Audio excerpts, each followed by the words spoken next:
Welcome back to the Casual Critic Show. Today we're doing my top 10 favorite movies of all time. The first couple movies on this list are in order, but the rest of them are not because I can't rank them. They're too good. My favorite movie of all time, we're starting with the number one spot, is Rocky Horror Picture Show. Now, before I watched this, I had heard about it several times. It always sounded like it was one step away from a porno, to be honest with you. That's how it was talked about, that's how it was referenced. And yeah, there's a lot of sex in it, but I honestly, after watching it, felt like it was a lot more important than just, ooh, sexy time. And especially like being someone in the LGBTQ plus community, it just taught me a lot about myself and my own sexuality and how it's okay to express yourself, you know, and to just be you. Because no one is going to give you permission to, baby. And the music is great. The dancing is great. Frankenfurter, if you've seen this movie and you're not attracted to Frankenfurter, I don't care who you are. I don't care what your sexuality is. If you've seen it and you tell me that you're not attracted to Frankenfurter at all, I know that you're lying and I don't appreciate it, okay? I know that you're lying. Everyone is. You have to. Tim Curry, when he walks down in that elevator, he's walking down an elevator. When he goes down the elevator, we did not deserve that. As a society, as a community, we did not deserve that, and yet we got it, and I'm grateful every day for it. Okay. Second movie on the list. This is my all-time favorite, comfort movie. This is what I watch when I'm sad, which is insane because this is an incredibly sad movie. It's still Magnolias. If you've ever seen it, you know what I'm talking about when I say it is an incredibly sad movie. I don't know why I turn to this when I'm feeling low, because it only brings me lower. I cry every time towards the end. You know what I'm talking about. But I think the thing that brings me comfort the most is just the southernness of it all. Because no matter where you're from, Southern women are extremely comforting, especially Dolly Parton. This cast, Dolly Parton, Sally Field, Julia Roberts, Olympia Dukakis. I love her last Dukakis. I love her last name. You can't get a better cast than that. And I'm from Kentucky, so we're borderline South. We're not in the deep South. It's set in Louisiana. But I know about Southern women, okay? And I love me a good Southern woman. I love me a good Southern woman meal. Have you ever had Thanksgiving in the South? Anyway, somebody knows. It just reminds me of home. And Dolly Parton, you can't get better than Dolly Parton. You can't. If you've never seen 9 to 5, you should watch that too. She's in it. Next movie on the list. I'm going to be honest. I am not a huge fan of biopics. They just follow the same formula. It's like, oh, here they are before they were discovered. They were poor and sad. Oh, here's their talent showcasing to the world. Oh, here they are died or on drugs and they are crumbling. And then the end credits roll and it's like, they turned their life together. That's mostly singer biopics, but it's also just any biopic ever, I feel like. Except Spencer. Okay, this movie just came out last year. If you did not have a chance to see it, it's already on DVD. I don't know how. It's only $13 at Walmart. I already bought my copy. But Spencer is the opposite of what you think a biopic would be, especially for someone so iconic as Princess Diana. Everyone knows about Princess Diana. Everyone. And so before you go into that kind of movie, knowing who she is, you have these expectations of the movie already. But the director, which I do not know his name, I think he is French, and I don't know. I don't know, don't ask. But this guy that directed it completely turns whatever your expectations are on its head. It is borderline a psychological thriller, which is something I would not expect from a biopic, kind of genre bending stuff, going in between the lines a little bit. There's this one scene where she's at dinner, she's eating it looks like goo. Excuse me. It looks like goo. It's green. I don't know what it is. Maybe it's soup. I'm not fancy. But she's wearing a pearl necklace, and the pearls start falling into her dish. And she starts eating them, and it's terrifying. It's a terrifying movie, and it really gets you in the mindset of what it was like to be her. Because she was terrified constantly. And yes, I think the queen killed her. I'm not stupid. Okay? But, I mean, it just puts you directly into her mindset perfectly. Like, he just does it perfectly. The visuals are insane. Kristen Stewart's acting is. There are only a couple things. There were a couple things that she said in her accent because obviously she had to put on a very specific accent. And there were a couple things that she said that were like, okay. But other than that, like, it was great. It was great. And I mean, it's Kristen Stewart doing a royalty British accent. It's not going to be perfect, but it's very close. And I love that movie. And my friends are sick of hearing me talk about it. And I'm sorry, but I won't. Next one on the list is a movie that I relate to a lot. And it is not great to say that I relate to it, but it's the truth because I am a child of divorce. I'm a child of divorce. The next movie on the list is Marriage Story. Okay. And going into it, I wasn't expecting Scarlett Johansson to be that great because I don't love Scarlett Johansson. Like, I don't think she's a bad actress, but I'm not. If she's in a movie, I'm not inclined to go see it because she's in it. You know, there are some actresses and actors that if they're in a movie, I'm going to go see it regardless, but she's not one of them. But she did amazing in this movie, and so did Adam Driver, but I knew he would do good. I don't know if Noah Baumbach, the director of this movie, was a child of divorce or if he was a divorcee himself, but the fight scenes are so well written and so like it's like if you've been in that situation before, either if it's you getting a divorce or like if you're a kid and you're watching your parents fight, like he knows what he's talking about when he writes these scenes, which is unfortunate because they're awful scenes. Like they say the most horrendous stuff to each other, but it's accurate. And it made me want to watch more of his movies because at the same time that Marriage Story came out, they put a bunch of his movies on Netflix. I don't know if they're still there or not, but I watched several of them, and he is great, and he's become one of my favorite directors because even though his movies are all of them are incredibly sad, they are very well done, and I really enjoy his movies. Next one on the list is Gay because I am gay. And of course, I feel like every lesbian has Carol on their top 10 list. If you don't, honey, I don't know of a better lesbian movie. I don't, and I've not seen all of them, but I've seen a lot of them. Carol is so good. And I just recently I'm in the middle of reading the book that it's based off of. I'm almost done with it. And I'm reading the book, and obviously I'm comparing it to the movie. And there are certain choices that the director made. I think his name is Todd. It's either Haynes or Hayes that directed Carol. And there are several little things that he changed that made it for a way better movie. Not saying that the book is bad. I love the book so far. I'm almost done with it. But it made for a way better movie. And that's not something that you find very often, I feel like. Usually when it's like a book to movie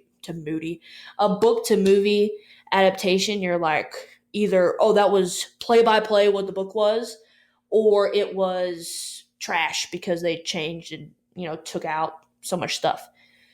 But there are several little things that I noticed that are different between the two, but it makes for a way better movie, and it made me appreciate the movie even more. And the movie's already great. Like, without reading the book and knowing all that, like, the movie is chef's kiss.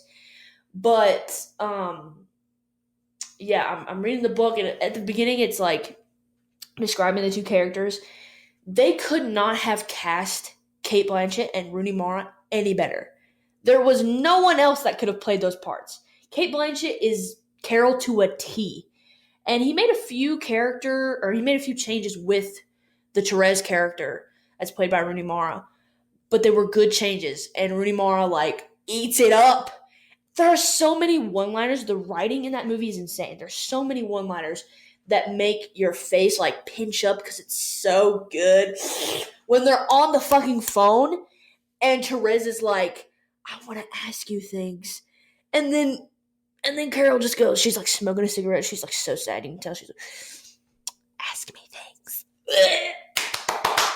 That's a wrap. I'm done. It's so good. If you've never seen Carol, especially if you're a little gay, you gotta give it a shot. Next one on the list is my favorite sci-fi movie of all time by Mr. Stanley Kubrick. You already know it's 2001: A Space Odyssey. The things that this film does and the fact that it was made in the 60s is mind-boggling to me. Like the ship, it's crazy. The visuals are crazy. The story is so relevant. I mean, it was relative. It was relevant back then. And the fact that they were asking these questions like back then about robots becoming sentient and how technology is taking over, that's just like 100 times more relevant today. You know what I mean? So it's scary, it's spooky, it's sci-fi. I love it very, very much. It's a little hard to wrap your brain around the whole time, but that's one of the many blessings of Stanley Kubrick. He doesn't lay it all out for you. And sometimes you just have to watch what he does and just accept it for whatever it is, because sometimes there's no way to explain it, and that's okay. Okay, so the next one on my list is also by Stanley Kubrick. It's my favorite horror movie of all time. It is The Shining. I feel like I have a very high tolerance for horror movies. Like, they don't really get to me, they don't really scare me too bad. But every single time that I go back to watch The Shining, it gets under my skin. Okay, I've read the book. I know Stephen King don't like the movie. I don't know what to tell him. It's a good-ass movie. And Jack Nicholson could not be cast any better as playing Jack Torrance. He is bone-chillingly scary. I don't like his face. He makes all kinds of these facial expressions or whatever, and he's just scary. He's scary as hell. And I love The Shining. Even if you're not a huge fan of horror movies, it's honestly just a really good movie. It's very well directed. It's visually pleasing. And I love it very much. Okay. Next one on the list is my favorite animated movie of all time. And as of right now, it's my favorite Studio Ghibli movie. I haven't seen them all, but I'm working my way through them. And it's Howl's Moving Castle. Visually, this thing looks like it came out of heaven itself. It looks like it was dropped from the sky and bestowed upon us. Okay? I love the cast. Billy Crystal as Calcifer is one of my favorite characters of all time. And Howl's Moving Castle, story's amazing. It's so detailed. I don't know how they do it. I really don't know how they do it. And didn't it come out in like fucking 2004? The early 2000s? And it looks like that? I've never been able to understand that, but I try not to question it too much. I try to just be grateful for what I have received. But if you're not into Studio Ghibli, if you haven't watched these movies, you really need to, because you're missing out, okay? Howl's Moving Castle, Spirited Away. Of course, we don't know about Spirited Away. Castle in the Sky. I just watched that recently. It's really, really good. What's the other one I watched? Kiki's Delivery Service. I'd already seen that, but I rewatched it earlier. And they're just amazing. There was one that I watched, though, that was so awful.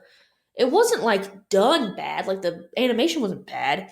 But I hated the story. It was Porco, I think it's Porco Rosso or Russo. It fucking sucks. I hated that guy. I hated him. I wouldn't watch that, but any of the other Studio Ghibli movies, I would highly recommend. Eventually, after I watch them all, I'm going to do like a tier list, so be on the lookout for that. Next one is another comfort movie for me, personally. Now, this movie is fucking stupid. It is stupid, with a capital S. It's Looney Tunes Back in Action. I used to watch this all the time when I was little. It's hilarious, and I'm not a huge fan of comedies, which I know sounds so sad and depressing, but for some reason, I would just prefer a movie to be dramatic. I don't know. I want to cry. I want to feel emotion. Now, there are a few comedies that I love, don't get me wrong, but I'm not like a comedy person. But Looney Tunes Back in Action is hilarious. It used to be on Netflix. I don't know if it is anymore, but it's so funny. It's got Brendan Fraser in it. Who doesn't fucking love Brendan Fraser? And if you've seen it, but you've never seen it high, I highly recommend, because I did recently, and it's a different movie when you're inebriated. It is even funnier, if you can imagine. I love it. Now, when I made this list, I accidentally only did 9 for some reason, so I had to come up with one on the spot. So I just did a recent watch. It came out on Netflix sometime this year. either January or February. I mean, we're only in February. I think it came out in January. It's called The House, and it is a stop motion, like felt figurine. I don't know if that's the right term. I don't know if that's what they are, but it's like a stop motion little stuffed like little thing. I don't know. If you look at the movie poster, you know what I'm talking about. I don't know how to describe them, but it follows these 3 different families in the same house over 3 different time periods, and it's honestly scary. I was not expecting it to be scary, but it is. And I feel like it's a very unique thing to do. And a lot of times I feel like we just get remakes or sequels to things nowadays, and there's not really a lot of unique, like totally different kind of movie coming out. And this one is. And I feel like we should support things like that because that's what I want. I want variety, please. Variety, okay? Especially like in animation. I don't know. I think it's really cool how they made it. And yeah, it's really scary. Also, maybe a good high watch. It's kind of trippy, but it's really good. It's on Netflix. So that's my top 10 list, okay? Comment down below your favorites. If you've seen any of the ones that are on my list, if you think my list is absolute shit, let me know what your favorites are. If you've seen these, if you liked them, if you didn't. And be sure to subscribe to the channel, please. I'm trying to grow this thing. I'm trying to do my thing. So subscribe to the channel and hit the bell. I'm doing 3 new videos a week. Most of them will be reviews, but sometimes it's a video like this. And be sure to follow me on TikTok. It's The Casual Critic. So if you're looking for more bite-sized stuff, it'll be on my TikTok and Instagram, like 60-second stuff. And also just doing funny videos, about movies and stuff on my TikTok and Instagram. My Instagram is thecasualcritic_. And follow me on Twitter at casualcritic_. And stuff on Twitter, I'm going to be like live tweeting the Oscars when that happens and like award shows and stuff like that. So, yeah, all like exclusive stuff that you might not necessarily find on YouTube. So if you want to see all my stuff, be sure to follow me on all my socials. And I really appreciate it. If you watch this whole video, I really appreciate it. Thank you very much. And I'll see you in the next video.